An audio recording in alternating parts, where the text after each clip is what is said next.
నమస్తే welcome to వీటీ news. ముందుగా headlines. Srikalahasti ఏడు గంగమ్మ ఆలయంలో బాలాలయ పూజలు 40 లక్షలతో ఆలయ అభివృద్ధి కార్యక్రమం చేపట్టినట్లు శ్రీకాళహస్తి దేవస్థానం చైర్మన్ వెల్లడి. తొట్టంపేటలో టీడీపీ ఆధ్వర్యంలో జేహో బీసీ కార్యక్రమం. బీసీల అభివృద్ధి టీడీపీతోనే సాధ్యమన్న నియోజకవర్గం ఇన్ఛార్జి బొజ్జల సుధీర్ రెడ్డి. గురువారం సందర్భంగా శ్రీకాళహస్తి ఆలయంలో గురు దక్షిణామూర్తికి అభిషేక సేవలు. పెద్ద సంఖ్యలో పాల్గొన్న భక్తులు. కేంద్ర బడ్జెట్ పై సిపిఐ నేత నారాయణ సెటల్రు. ఎన్నికల కోసం ప్రజలను మోసం చేస్తున్నారని వ్యాఖ్య.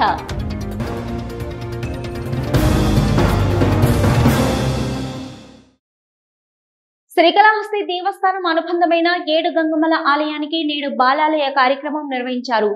వేద పండితులు శాస్త్రోక్తంగా పూజాది హోమాది కార్యక్రమాలు నిర్వహించారు. శ్రీకాళహస్తి దేవస్థానం అనుబంధమైన ఏడు గంగమ్మల ఆలయానికి నేడు బాలాలయ కార్యక్రమం నిర్వహించారు. వేద పండితులు శాస్త్రోక్తంగా పూజాది హోమాది కార్యక్రమాలు నిర్వహించారు. ఈ సందర్భంగా శ్రీకాళహస్తి దేవస్థానం చైర్మన్ అంజూరు తారక శ్రీనివాసులు మాట్లాడుతూ శ్రీకాళహస్తి దేవస్థానం అనుబంధమైన ఏడు గంగమ్మ ఆలయ పునర్నిర్మాణ కార్యక్రమం 40 లక్షల రూపాయల వ్యయంతో నిర్వహించడానికి కార్యాచరణ చేపట్టామని, అందులో భాగంగా నేడు ఏడు గంగమ్మల ఆలయ ఆవరణలో బాలాలయ కార్యక్రమం ఆలయ వేద పండితులు శాస్త్రయుక్తంగా నిర్వహించారని అన్నారు. త్వరలోనే ఏడు గంగమ్మల ఆలయ పునర్నిర్మాణ కార్యక్రమం పూర్తవుతుందని తెలియజేశారు. ఈ కార్యక్రమంలో అంజూరు బాలసుబ్రహ్మణ్యం, డిప్యూటీ ఎగ్జిక్యూటివ్ అధికారి Venkata Subbaiah, executive engineer Nookaratnam, AE Venugopal Reddy, work inspector Prasad, ఆలయ ప్రధాన అర్చకులు, సంబంధం గురుకుల్, వేద పండితులు, ఆర్తిగిరి ఉప ప్రధాన కార్యదర్శులు దక్షిణామూర్తి, గోవిందస్వామి తదితరులు పాల్గొన్నారు.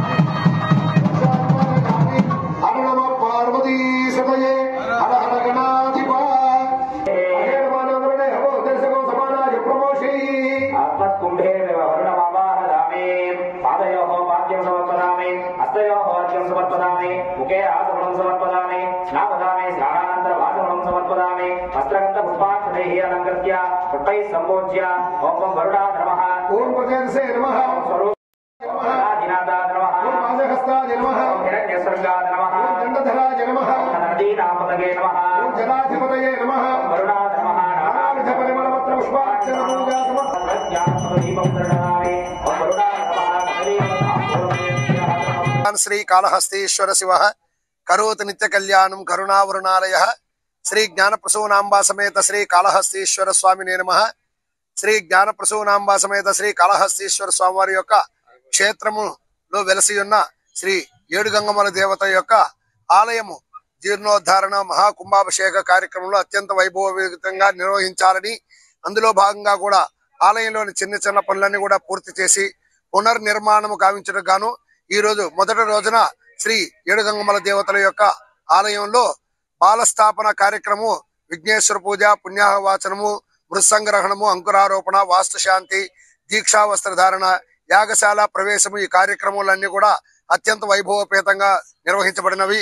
అదే విధంగా రేపు తెల్లారు కూడా ఉదయాన్నే స్వామివారికి ఈ ఏడు గంగమ్మల యొక్క ఆలయం లోపల విశేషంగా కూడా ఈ యాగశాల యందు మళ్ళా పూజలు నిర్వహించి విఘ్నేశ్వర పూజ, పుణ్యావాచనము, ఈ పూజలన్నీ కూడా నిర్వహించి ప్రథమ కాల హోమము, మహాపూర్ణాహుతి సమర్పించి అటు పిమ్మట అమ్మవారి యొక్క ఈ కలశంలో ఆవాహన చేసిన అమ్మవారి కూడా విశేషంగా కూడా చిత్రపటాన్ని ఉంచి అభిషేకం నిర్వహించడం జరుగుతుంది.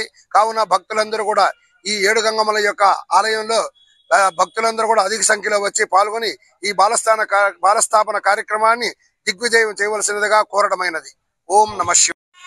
శ్రీకాళహస్తి వాయులింగేశ్వరుడి దివ్యక్షేత్రానికి అనుబంధ ఆలయం ఏడు గంగమ్మల ఆలయం.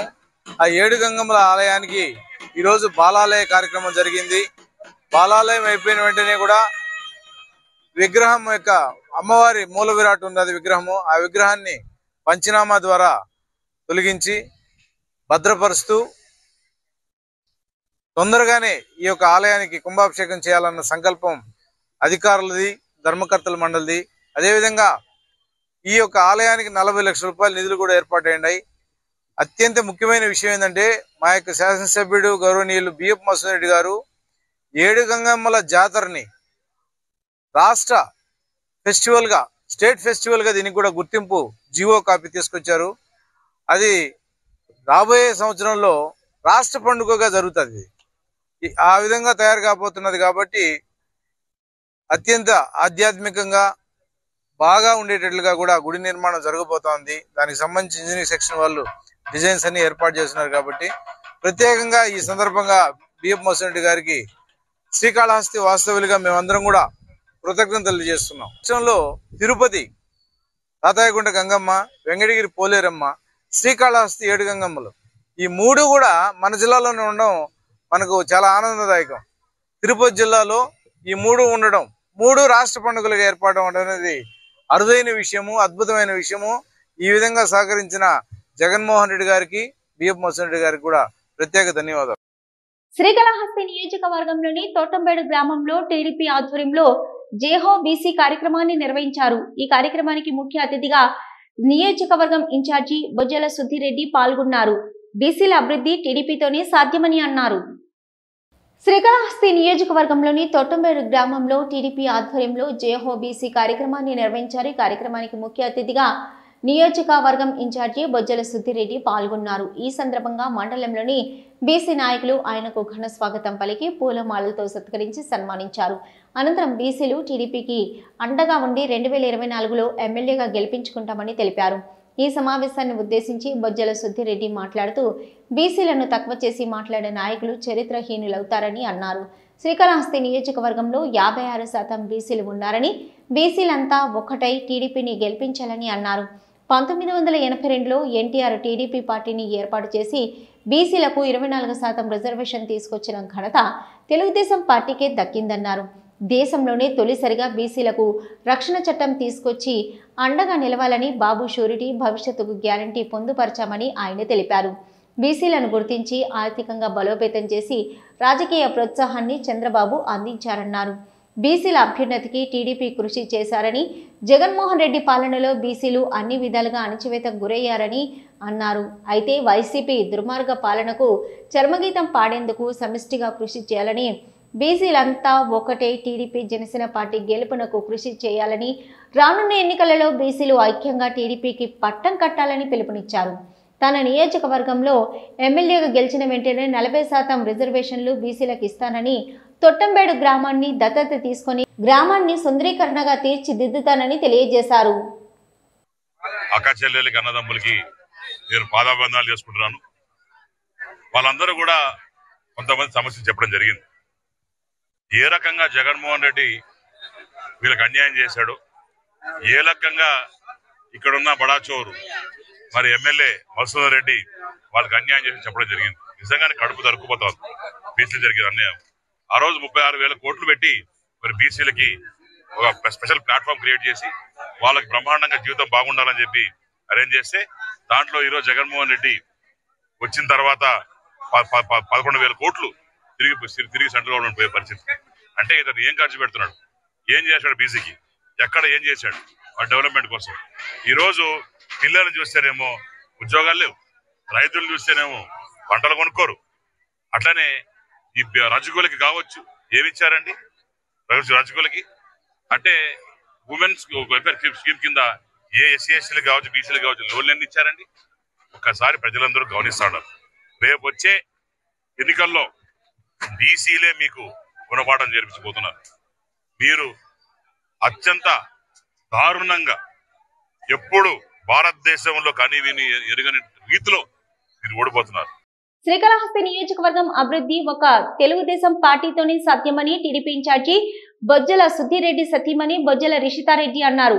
శ్రీకాళహస్తి మండలంలోని కాపుగున్నేరు, చెర్లోపల్లి గ్రామాల్లో ఇంటింటికి బాబు షూరిటీ కార్యక్రమంలో భాగంగా పర్యటించారు. శ్రీకాళహస్తి నియోజకవర్గంలోని గ్రామీణ ప్రాంతాలలో టీడీపీ నియోజకవర్గ ఇన్ఛార్జి బొజ్జల సుద్దిరెడ్డి సతీమణి బొజ్జల రిషితారెడ్డి విస్తృతంగా పర్యటిస్తున్నారు. ఇందులో భాగంగా ఈరోజు కాపుగున్నేరు గ్రామం, చెర్లోపల్లి గ్రామాల్లో ఇంటింటికి బాబు షూరిటీ కార్యక్రమంలో భాగంగా పర్యటించారు. ప్రజలు ఎదుర్కొంటున్న సమస్యలైన వీధి లైట్లు, అధ్వానంగా మారిన రోడ్ల మీద మురుగునీటిని చూపుతూ ఇదేనా జగనన్న పాలనలో అభివృద్ధి అంటూ ప్రజల్ని చైతన్యవంతుల్ని చేశారు. వైసీపీ పాలనలో శ్రీకాళహస్తి నియోజకవర్గంలో అరాచకం రాజ్యమేలుతుందని విమర్శించారు. ప్రజలు కష్టాలు తొలగిపోవాలంటే రాబోయే ఎన్నికల్లో రాష్ట్రంలో చంద్రబాబు ముఖ్యమంత్రి కావాలని, శ్రీకాళహస్తిలో బొజ్జల సుధీర్ రెడ్డి ఎమ్మెల్యే కావాలని అన్నారు. ప్రజలు తమ ఓటు ద్వారా వైసీపీ ప్రభుత్వానికి బుద్ధి చెప్పాలని పిలుపునిచ్చారు. ఆమెతో పాటు మండల అధ్యక్షుడు కామేష్ యాదవ్, పోలూరు శ్రీనివాస్ రెడ్డి, తెలుగుదేశం పార్టీ అభిమానులు, కార్యకర్తలు పాల్గొన్నారు. శ్రీకాళహస్తి ఆలయంలో శ్రీ గురు దక్షిణామూర్తి సప్తమి గురువారం సందర్భంగా ప్రత్యేక అభిషేక సేవ వేదోయుక్తంగా నిర్వహించారు. అధిక సంఖ్యలో భక్తులు అభిషేక సేవలో పాల్గొని గురు అనుగ్రహం కోసం ప్రార్థించారు. శ్రీకాళహస్తి ఆలయంలో సప్తమి గురువారం సందర్భంగా గురు దక్షిణామూర్తి ప్రత్యేక అభిషేక సేవ శాస్త్రయుక్తంగా చేపట్టారు. ఆలయ ఉప ప్రధాన అర్చకులు కరుణ గురుకుల ఆధ్వర్యంలో వేద పండితులు కలశ స్థాపన పూజలు చేపట్టి వివిధ రకాల సుగంధ ద్రవ్యాలతో దక్షిణామూర్తి అభిషేకాలు చేపట్టారు. వేద మంత్రోచ్చరణ నడమ అభిషేకాలను నిర్వహించారు. అనంతరం స్వామివారికి వివిధ రకాల పుష్పాలు, బంగారు ఆభరణాలతో దివ్య అలంకారాలు చేశారు. అనంతరం ధూపదీప నైవేద్యాలు నివేదించి పూర్ణ హారతులు సమర్పించారు. ఈ అభిషేక సేవలో విశేష సంఖ్యలో భక్తులు పాల్గొని గురు దక్షిణామూర్తి అనుగ్రహం కోసం ప్రార్థించారు. ఈ కార్యక్రమంలో ఆలయ చైర్మన్ అంజూరు శ్రీనివాసులు, ఆలయ temple inspector Hari Yadav, temple superintendent Nagabhushanam Yadav, ఆలయ అధికారులు పాల్గొన్నారు.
బ్లడ్ క్యాన్సర్ తో బాధపడుతున్న తోటంబేడు మండలానికి చెందిన 3 ఏళ్ల చిన్నారి భాను ప్రకాష్ కి 20,000 రూపాయల ఆర్థిక సహాయంను జనసేన పార్టీ ఇన్ఛార్జి వినుత కోట అందజేశారు. జనసేన పార్టీ వారి కుటుంబానికి అండగా ఉంటుందని భరోసా ఇచ్చారు. జనసేన శ్రీకాళహస్తి నియోజకవర్గం ఇన్ఛార్జి నగరం వినుత తన ఔదార్యం చాటుకున్నారు. తోటంబేడు మండలం కాసారం హరిజనవాడలో జనసేన పార్టీ ఇంటింటికి ప్రచారం నిర్వహిస్తుండగా 3 ఏళ్ల వయసున్న తన కుమారుడు భాను ప్రకాష్ బ్లడ్ క్యాన్సర్తో ఇబ్బంది పడుతున్నాడని కాసారం హరిజనవాడకి చెందిన వి ప్రభాకర్ వినుతకి తెలిపాడు. వేలూరు సిఎంసిలో చికిత్స పొందుతున్నాడని అన్నారు. దీంతో వెంటనే స్పందించిన ఆమె అప్పటికప్పుడే 20,000 రూపాయల చెక్కు ద్వారా ఆర్థిక సహాయం అందించారు. సిఎంసి హాస్పిటల్ డాక్టర్తో మాట్లాడి డిశ్చార్జి ఏర్పాట్లు చేసి చెన్నై ఎగ్మోర్ హాస్పిటల్లో ఉచిత చికిత్సకి ఏర్పాట్లు చేస్తామని హామీ ఇచ్చారు. ఈ కార్యక్రమంలో తొట్టంపాడు మండల ఇన్ఛార్జి పేట చంద్రశేఖర్, ఇతర నాయకులు పాల్గొన్నారు. శ్రీకాళహస్తిలోని చెంచులక్ష్మి కాలనీలో ఉన్న పేదలకు ఉచిత బజార్ కార్యక్రమం పేరిట వారికి కావలసిన వస్తువులను హెల్పింగ్ హ్యాండ్ సంస్థ అధినేత మునీర్ బాషా ఆధ్వర్యంలో అందజేశారు. ఈ కార్యక్రమంలో గరకపట్టి రమేష్ తో పాటు ఇతర సంస్థ సభ్యులు వస్తువులను చెంచులక్ష్మి కాలనీ వాసులకు అందజేశారు. శ్రీకాళహస్తిలోని చెంచులక్ష్మి కాలనీలో ఉన్న పేదలకు ఉచిత బజార్ కార్యక్రమం పేరిట వారికి కావలసిన వస్తువులను హెల్పింగ్ హ్యాండ్ సంస్థ అధినేత మునీర్ బాషా ఆధ్వర్యంలో అందజేశారు. ఈ సందర్భంగా మునీర్ బాషా గరికపట్టి రమేష్ మాట్లాడుతూ సేవే లక్ష్యంగా హెల్పింగ్ హ్యాండ్స్ సంస్థ గత నెలలుగా ప్రత్యేక ప్రతిభావంతులకు పేదలకు ప్రతి నెల నిత్యావసర సరుకులు అందజేస్తూ వారికి కావలసిన ఆర్థిక సహాయాన్ని అందజేస్తుందని అన్నారు. అదేవిధంగా ఉచిత బజార్ కార్యక్రమాన్ని ఏర్పాటు చేసి నిత్య జీవితంలో ప్రజలు వాడుకునే వస్తువులను వారికి ఉచితంగా అందజేస్తున్నామని తెలిపారు. ఇక రానున్న రోజుల్లో మరింత సేవలను విస్తృతం చేసి అనేక మందికి ప్రత్యేక ప్రతిభావంతులకు వారి జీవనోపాధికి కావలసిన చిన్నపాటి దుకాణాలు ఏర్పాటు చేస్తామని, వాటిని ప్రత్యేక ప్రతిభావంతులు సద్వినియోగం చేసుకొని వారి జీవనానికి కావలసిన సంపాదన సంపాదించుకొని జీవనం సాగించుకోవాలని కోరారు. తిరుపతిలోని రాయలసీమ రంగస్థలి చైర్మన్ గుండాల గోపీనాథ్ ఆధ్వర్యంలో మధుర గాయకులు ఘంటసాల విగ్రహానికి పుష్పాంజలి ఘటించారు. ఘంటసాల మన మధ్య లేకున్నా వారి పాటల్లో వారు నిత్యం బ్రతికే ఉన్నారని అన్నారు. ఘంటసాలపైన వారి పాటలపైన ఎంతో మక్కువ ఉన్న రాయలసీమ రంగస్థలి చైర్మన్ గుండాల గోపీనాథ్ రెడ్డి ప్రతి నెల 1వ తారీఖున తిరుపతిలోని ఘంటసాల వెంకటేశ్వరరావు విగ్రహానికి పూలమాలలు సమర్పించి వారి పట్ల తమకు గల అభిమానాన్ని చాటుకుంటున్నారు. ఈ నేపథ్యంలో ఇవాళ ఉదయం ఘంటసాల విగ్రహాన్ని మొదట మంచినీటితో శుభ్రం చేసి అనంతరం పుష్పాలతో అలంకరించారు. ఘంటసాల మన మధ్య లేకున్నా వారి పాటల్లో వారు నిత్యం బ్రతికే ఉన్నారని అన్నారు.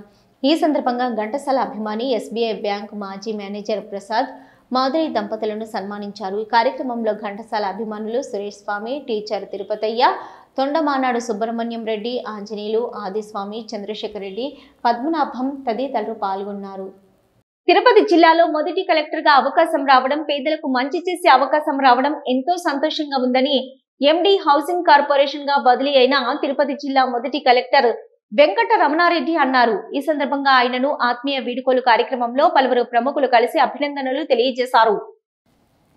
తుడా కార్యాలయం సమీపంలోని కచ్చపి ఆడిటోరియంలో తిరుపతి జిల్లా కలెక్టర్గా పనిచేసి బదిలీపై ఎండి హౌసింగ్ కార్పొరేషన్ గా బదిలీ అయిన కె వెంకటరమణారెడ్డికి ఆత్మీయ వీడుకోలు కార్యక్రమం జిల్లా యంత్రాంగం నిర్వహించారు. ఆయనను ఘనంగా సత్కరించారు.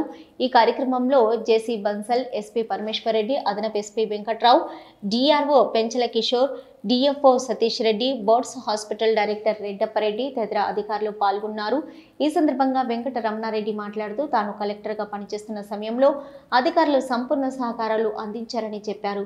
పేదలకు మంచి సేవ, జిల్లా అభివృద్ధి చేసిన ఆత్మసంతృప్తి ఉందని తెలిపారు.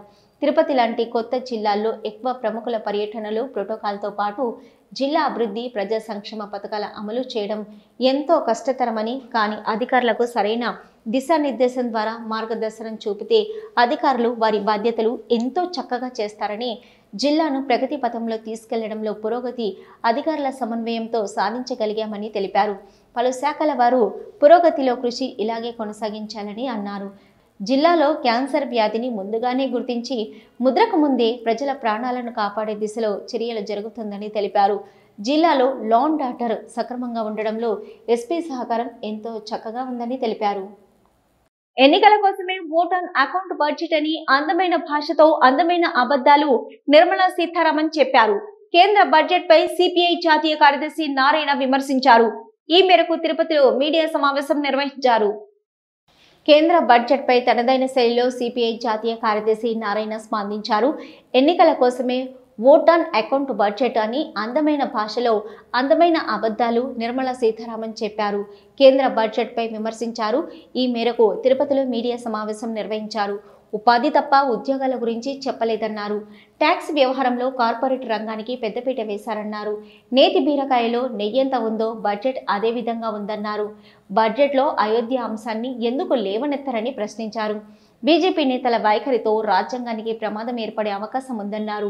దేశంలో మత కల్లోలాలను సృష్టించేందుకు బీజేపీ ప్రయత్నిస్తుందన్నారు. రాష్ట్రపతిని అయోధ్యకు ఎందుకు ఆహ్వానించలేదన్నారు. పార్లమెంటు భవన్ ప్రారంభోత్సవానికి రాష్ట్రపతిని పిలవలేదన్నారు. దేశ అధ్యక్షురాలు ద్రౌపది ముర్మును డమ్మీ చేశారని, రాముడిని అడ్డం పెట్టుకుని బ్లాక్మెయిల్ రాజకీయాలకు బీజేపీ నేతలు పాల్పడుతున్నారన్నారు. త్వరలో ఎన్నికలు జరిగే కేరళ రాష్ట్రంలో గవర్నర్ ఆర్ఎస్ఎస్ కార్యకర్త కన్నా హీనంగా ప్రవర్తిస్తున్నాడని, న్యాయ వ్యవస్థను నరేంద్ర మోడీ ధ్వంసం చేస్తున్నాడన్నారు.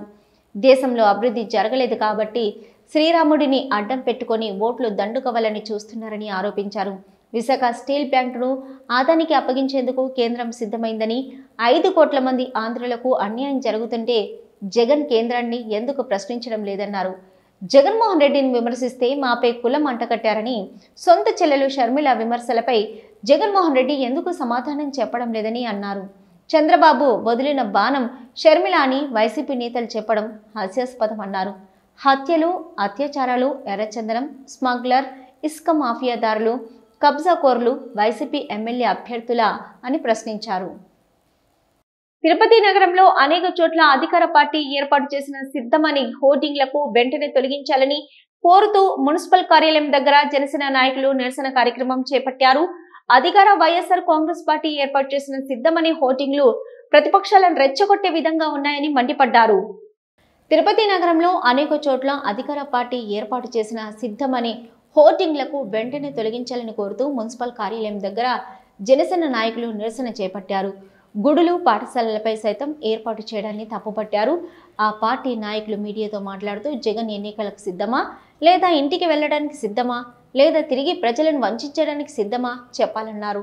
నగరంలో 100కు పైగా హోర్డింగ్లను ఏర్పాటు చేశారని, ప్రభుత్వ స్థలాల్లో ఏర్పాటు చేసిన హోర్డింగ్లకు చలనాలు ఇచ్చారా, వీటికి డబ్బులు ఎవరు చెల్లించారో చెప్పాలని నిలదీశారు. లేని పక్షంలో తాము కూడా సవాలు అంటూ హోర్డింగ్లను ఏర్పాటు చేస్తామని హెచ్చరించారు.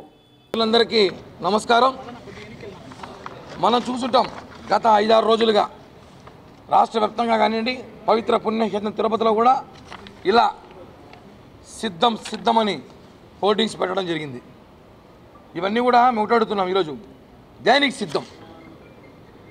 ఎన్నికల సిద్ధమా, వెళ్ళిపోవడానికి సిద్ధమా, మరి ఒకసారి ప్రజల్ని మోసం చేయడానికి సిద్ధమా మేము అడుగుతున్నాం. ఈరోజు ముందుగా రాజధాని ఏదని చెప్పి దమ్ముతో ఎలక్షన్కి వెళ్ళడానికి సిద్ధంగా ఉన్నారా? అక్రమంగా డబ్బులు పంచకుండా, మద్యం పంచకుండా ఓట్లు అడిగే సిద్ధం ఉన్నారా? నీతి నిజాయితీగా నిష్పక్షపాతంగా ఎలక్షన్ చేయడానికి సిద్ధంగా ఉన్నారా? ఇవన్నీ సిద్ధం కాదు. ప్రతిపక్షాలని రెచ్చగొట్టడానికి సిద్ధంగా ఉన్నారు. మేము గతంలో ఎన్నోసార్లు చెప్పాం. చూడండి, మున్సిపాలిటీలో ఏ విధంగా మీరు అభివృద్ధి చేశారో శ్వేతపత్రం విడుదల సిద్ధంగా ఉన్నారా? లేదా ఇక్కడ హాస్పిటల్ ఉండగా పక్క రాష్ట్రాలకు వెళ్ళి హాస్పిటల్లో ట్రీట్మెంట్ చేసుకుంటున్న మంత్రులు ఎందుకు ఇలా పరిస్థితి మన హాస్పిటల్ ఉన్నాయో చెప్పడానికి సిద్ధంగా ఉన్నారా? సుమారు 5 శతాబ్దాల తర్వాత అయోధ్యలో రామాలయం రూపుదిద్దుకుంది. దీంతో పెద్ద ఎత్తున భక్తులు అయోధ్య రామయ్యను దర్శించుకోవడానికి క్యూ కడుతున్నారు. దీంతో అయోధ్య ఆలయ పరిసర ప్రాంతాల్లో భక్తుల రద్దీ ఊహించని దానికన్నా ఎక్కువగా మారుతుంది. దీంతో రద్దీ నియంత్రణపై తిరుమల తిరుపతి దేవస్థానం అవలంబిస్తున్న విధానాన్ని అయోధ్య ఆలయ అధికారులు పరిశీలించనున్నారు. అయోధ్యలో బాలరాముడి ప్రాణప్రతిష్ఠ కార్యక్రమం అంగరంగ వైభవంగా పూర్తయింది. దీంతో అయోధ్య రామయ్యను దర్శించుకోవడానికి దేశంలోని వివిధ ప్రాంతాల నుంచి పెద్ద ఎత్తున భక్తులు అయోధ్యకు క్యూ కడుతున్నారు. ఇక విదేశాల నుంచి కూడా అయోధ్యకు వచ్చే భక్తుల సంఖ్య రోజు రోజుకు పెరిగిపోతుంది. రద్దీ ఎక్కువగా ఉండడంతో రామజన్మభూమి తీర్థక్షేత్ర ట్రస్ట్ భక్తుల రద్దీ నియంత్రణపై ప్రత్యేక దృష్టి పెడుతుంది. దీంతో దేశంలో అత్యధిక రద్దీ కలిగిన దేవాలయాల విధి విధానాలపై అధ్యయనం చేయాలని రామజన్మభూమి తీర్థక్షేత్ర ట్రస్ట్ నిర్ణయించింది. దీనిలో భాగంగానే టీటీడీ అవలంబిస్తున్న రద్దీ నియంత్రణ విధానాలను పరిశీలించాలని అయోధ్య అధికారులు నిర్ణయించారు. దైవ దర్శనం కోసం క్యూ కాంప్లెక్స్ల్లో గంటల తరబడి నిల్చున్న భక్తులకు ఎలాంటి ఇబ్బందులు కలగకుండా చూసుకోవడంలో టీటీడీకి మంచి పేరుంది. ప్రపంచంలోనే ఎక్కువ మంది భక్తులు వచ్చే ఆలయంగా, అత్యధిక ధనిక దేవాలయంగా పేరుంది. దీంతో టీటీడీ అవలంబిస్తున్న రద్దీ నిర్వహణ పద్ధతుల అధ్యయనం కోసం త్వరలోనే అయోధ్య నుంచి ఓ బృందం తిరుమలకు వెళ్లాలని నిర్ణయించారు. అయోధ్య రామమందిర ప్రారంభోత్సవం సందర్భంగా అయోధ్య ట్రస్ట్ అధికారులు టీటీడీ చైర్మన్ భూమన కరుణాకర్ రెడ్డితో చర్చించారు. ఉత్తమ విధానాలను అధ్యయనం చేయడానికి తిరుపతికి ఆహ్వానించారు. ముఖ్యంగా దర్శన క్యూ లైన్లు, వసతి కేంద్రాలు, లడ్డూ కౌంటర్లు, టోకెన్ సెంటర్లు, అన్నప్రసాదం కాంప్లెక్స్ వంటి ప్రాంతాల్లో రద్దీ పెరుగుతుండటంతో టీటీడీ ప్రత్యేక చర్యలు చేపట్టింది.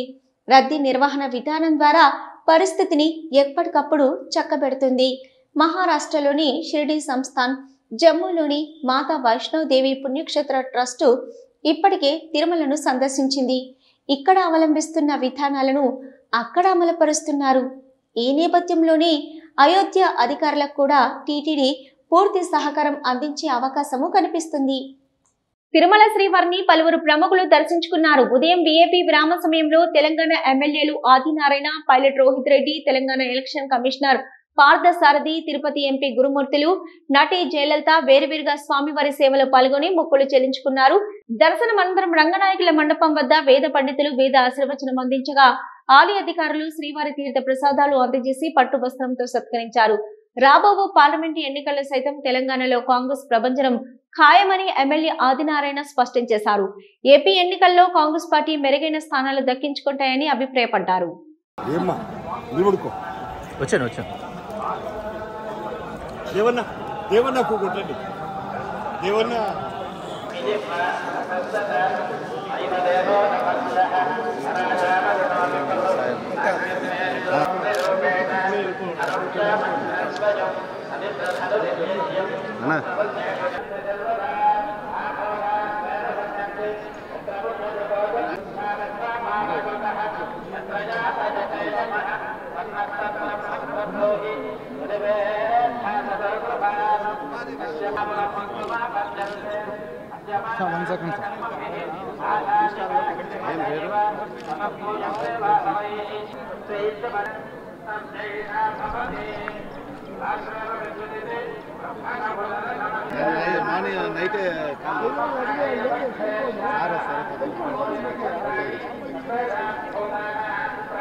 ఇటీవల ప్రభుత్వం రాష్ట్ర వ్యాప్తంగా పలువురు ఐఏఎస్లను బదిలీ చేస్తూ ఉత్తర్వులు ఇచ్చింది. ఈ నేపథ్యంలోనే తిరుపతి జిల్లా నూతన కలెక్టర్గా లక్ష్మీ షాను ప్రభుత్వం నియమించింది. ఈ నేపథ్యంలోనే నిన్న నూతన కలెక్టర్గా లక్ష్మీ షా బాధ్యతలు చేపట్టారు. తాజాగా ఈ రోజు రాజధాని వెళ్లిన జిల్లా కలెక్టర్ పలువురు రాష్ట్ర స్థాయి ఉన్నతాధికారులను మర్యాదపూర్వకంగా కలిశారు.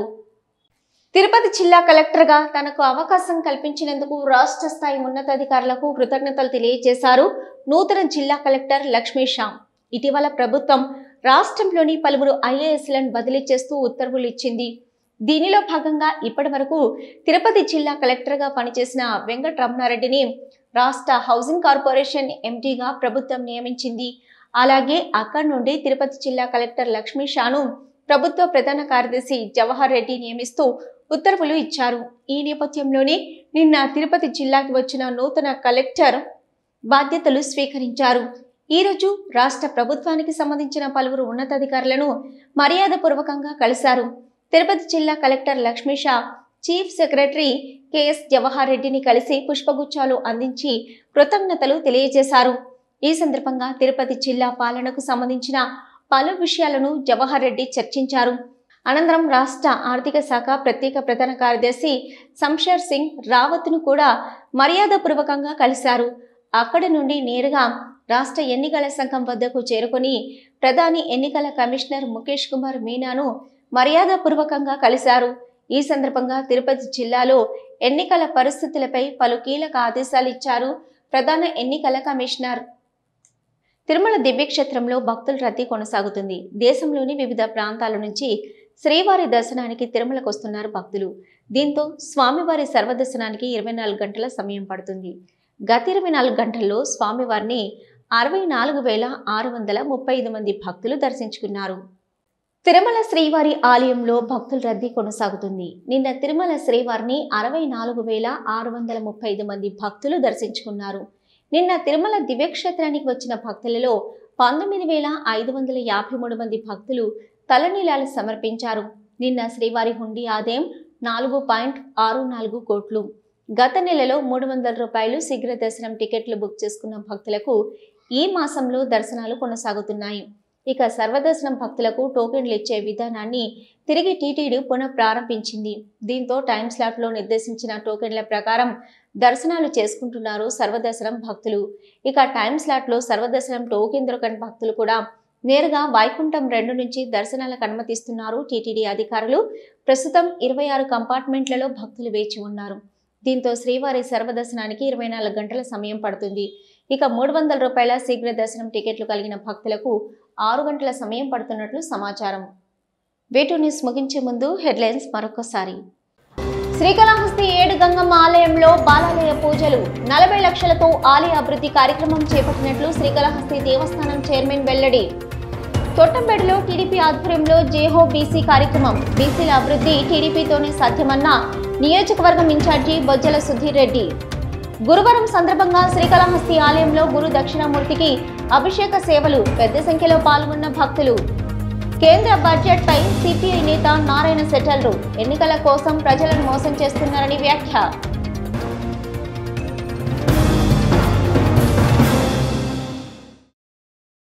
ఇవి ఇప్పటివరకున్న V2 న్యూస్. నమస్తే.